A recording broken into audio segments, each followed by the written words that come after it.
کچھ فیصلے ہوتے تو درست ہے لیکن وہ نقصان دہ ہوتے ہیں، تو کیا آپ ایسے فیصلے لیں گے جو قوانین کے مطابق تو درست ہو لیکن وہ نقصان دہ ہو؟ آپ نے اس طرح کے فیصلے کبھی نہیں لینا کہ قوانین کے مطابق تو درست ہو لیکن وہ نقصان دہ ہو۔ کیوں؟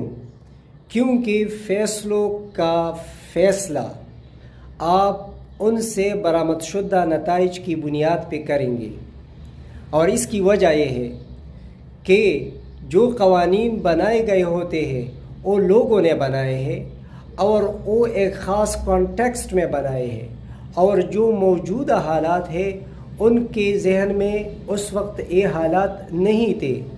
تو اب اگر ہم ایسا فیصلہ کرتے ہیں پرانے قانون کے مطابق جو کہ موجودہ حالات میں ٹھیک نہیں ہے، نقصان دہ ہے، تو ہم پرانے قانون کو مد نظر رکھ کر موجودہ نقصان دہ فیصلہ نہیں لے سکتے۔ میں قسم اٹھا کے کہتا ہوں کہ پاکستان کی بدحالی کی وجہ صرف ایک ہے، اور وہ ہے سیاسی عدم استحکام۔ ایک مختصر مثال دیتا ہوں۔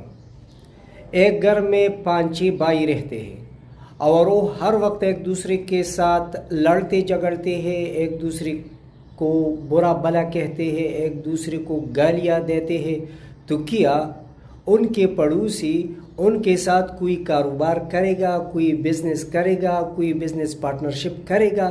ہرگز نہیں، کیونکہ پڑوسی اور دوسرے لوگ یہ سوچیں گے کہ یہ تو اپنے درمیان اس طرح لڑتے جھگڑتے ہیں، تو یہ ہمارے ساتھ کیا کریں گے اگر ہم ان کے ساتھ بزنس کریں۔ پاکستان میں جب ہماری سیاستدان ایک دوسرے سے لڑتے جھگڑتے ہیں اور ایک دوسرے کو برا بھلا کہتے ہیں، تو باہر کے ممالک یہ سب کچھ دیکھتے ہیں، اور وہاں کے انویسٹر پاگل نہیں ہے کہ ہمارے ساتھ انویسٹمنٹ کرے، ہمارے ملک میں پیسہ لگائے۔ اور اگر بیرونی ممالک سے انویسٹمنٹ نہیں آتی اور وہ سرمایہ دار یہاں پیسہ نہیں لگاتے تو ہم ترقی نہیں کر سکتے، ہمارے بزنسز پروموٹ نہیں ہو سکیں گے۔ انویسٹمنٹ کی فلسفی پر عام لوگ نہیں سمجھتے ہیں، ان کے سمجھانے کے لیے میں ایک آسان مثال دیتا ہوں۔ آپ نے دکان کھولی ہے، اگر آپ سے لوگ چیزیں خریدتے ہیں تو آپ کی دکان چلے گی، اگر لوگ چیزیں نہیں خریدتے ہیں تو آپ کی دکان نہیں چلے گی۔ اس طرح کی مثال باہر کے انویسٹمنٹ کے ہے۔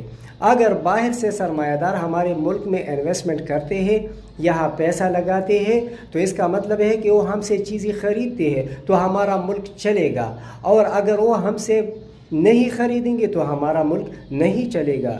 لیکن اگر ہم ان کو اس طرح کے حالات فراہم نہیں کرتے اور ہمارے لوگ اپنے درمیان لڑتے ہیں تو وہ کہیں گے کہ ہم بات کس سے کریں۔ ہمارے سیاستدان اگر ایک دوسرے سے لڑتے جھگڑتے ہیں تو باہر سے انویسٹمنٹ بالکل نہیں آئے گی، اور باہر کے سرمایہ دار پاکستان میں سرمایہ نہیں لگائیں گے، اور ہم جو ہے اس طرح ذلیل اور خوار رہیں گے جب تک کہ ہمارے سیاستدان اپنے درمیان لڑائی جھگڑے ختم نہیں کرتے۔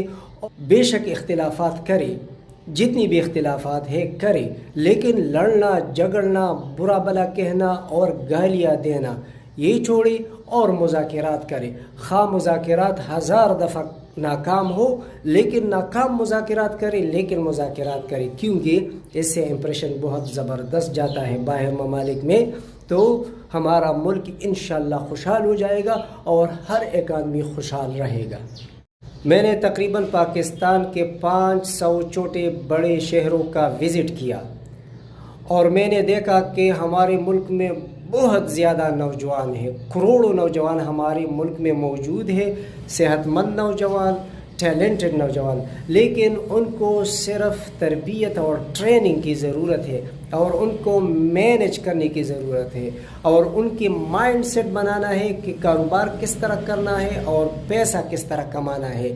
اگر ہم اپنی نوجوانوں کو صحیح ٹریننگ دے سکے اور ہم اپنے نوجوانوں کو تربیت دے کہ کاروبار کس طرح چلائے اور اس ملک کو کس طرح آگے لے جائے، تو اگر ہم نے ان 16-17 کروڑ نوجوانوں کو مینیج کیا تو آپ یقین کریں کہ پاکستان کو ہم سونے کا کان بنا سکتے ہیں۔